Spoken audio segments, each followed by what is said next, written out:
Kubu 01 dan 03 terus berupaya untuk mengaitkan pendistribusian bansos dengan kecurangan pemilu 2024. Bahkan sebelumnya muncul rencana untuk meminta keterangan dari Presiden Jokowi, tapi Hakim MK menegaskan itu tidak elok dilakukan. Bagaimanapun, Presiden adalah simbol kepemimpinan tertinggi. Bahkan DPR sekalipun tidak bisa sembarangan meminta keterangan dari Presiden, karena harus disadari sistem pemerintahan Indonesia adalah presidensial. Otoritas dan marwah presiden menempati posisi yang sangat tinggi, meskipun juga memiliki batas. Itu artinya, presiden itu jabatan terhormat yang tidak bisa dianggap sembarangan, kecuali dalam kondisi khusus, misalnya presiden otoriter dan semena-mena dalam menjalankan pemerintahan. Saat itulah mekanisme pengawasan dijalankan. Oleh sebab itu, 4 menteri dalam kabinet Jokowi hadir dalam sidang gugatan hasil pemilu di MK. Mereka yang hadir yaitu Menko Perekonomian Erlangga Hartarto, Menko Pembangunan Manusia dan Kebudayaan Muhadjir Effendi, Menko Keuangan Sri Mulyani, dan Menteri Sosial Tri Risma Harini. Mereka berempat menjelaskan terkait dugaan penyalahgunaan bansos dalam pemilu 2024. Kesimpulan dari pernyataan 4 orang menteri itu sama, yakni tidak ada penyalahgunaan bansos selama proses pemilu 2024.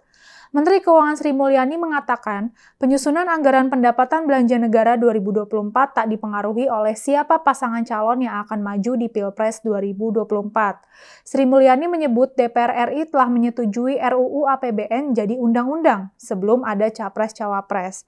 Jadi dari sini sudah jelas, mulai sejak dalam penganggaran, semua dilakukan secara transparan. Isu mengenai penyalahgunaan APBN, terutama terkait penyaluran bansos itu tidak benar. Pendaftaran calon presiden dan wakil presiden dijadwalkan pada tanggal 25 Oktober 2023.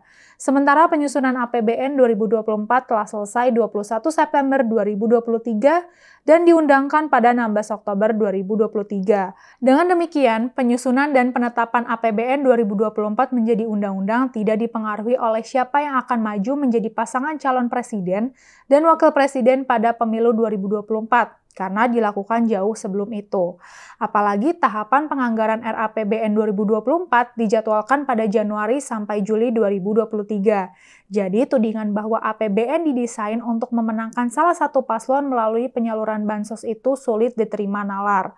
Dan yang juga perlu digarisbawahi, RUU APBN 2024 telah diselesaikan dan mendapat persetujuan saat rapat paripurna DPR pada 21 September 2023. Itu artinya, penyusunan APBN itu tidak bisa didesain oleh satu kelompok saja, karena isi dari anggota DPR waktu itu tidak hanya anggota koalisi pemerintah. Sementara itu, Menko PMK Muhadjir Effendi menjelaskan soal bantuan sosial yang kerap dikaitkan dengan pemilu dan kunjungan kerja untuk mengecek pembagian bansos. Muhadjir awalnya menjelaskan tujuan pemerintah melakukan kunker terkait penyaluran bansos. Hal itu dilakukan untuk memastikan penyaluran bansos reguler maupun cadangan pangan pemerintah bisa sesuai aturan. Adapun pemilihan wilayah kunker ditentukan dari beberapa pertimbangan, diantaranya keadaan tingkat kemiskinan ekstrim, tingkat prevalensi, dan stunting. Selain itu, karena adanya faktor demografi dan geografi masyarakat serta kondisi pelaksanaan sosial dan bantuan pemerintah lainnya di lokasi tersebut.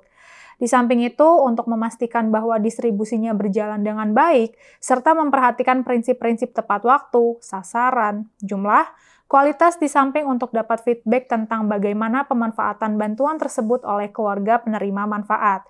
Singkatnya, proses penyaluran bansos itu telah melalui prosedur semestinya, termasuk wilayah dan para penerimanya. Maka, kunker yang dilakukan pemerintah untuk memantau penyaluran bansos itu juga sudah dijadwalkan jauh hari sebelumnya, bukan peristiwa dadakan seperti yang dituduhkan. Maka soal program bansos yang dikaitkan dengan pemilu 2024 tidak mungkin bisa dilakukan, karena sudah direncanakan sejak awal untuk mencegah terjadinya kenaikan angka kemiskinan. Petanya sudah jelas, waktunya juga sudah diatur sedemikian rupa. Bansos dimaksudkan untuk mencegah kenaikan angka kemiskinan, sekaligus untuk mencapai target penurunan angka kemiskinan. Program itu juga sudah dilakukan sejak lama. Proses sejak penganggaran sampai distribusi ke masyarakat mendapatkan pengawasan dari banyak pihak. Sulit untuk diterima nalar ketika program yang sudah lama jalan itu dituduh sebagai ajang kampanye. Karena kalaupun itu dilakukan, ada mekanisme pengawasan, baik dari lembaga seperti Bawaslu atau dari masyarakat secara umum. Keempat menteri yang hadir di MK itu menjelaskan dengan rinci terkait dugaan seputar bansos.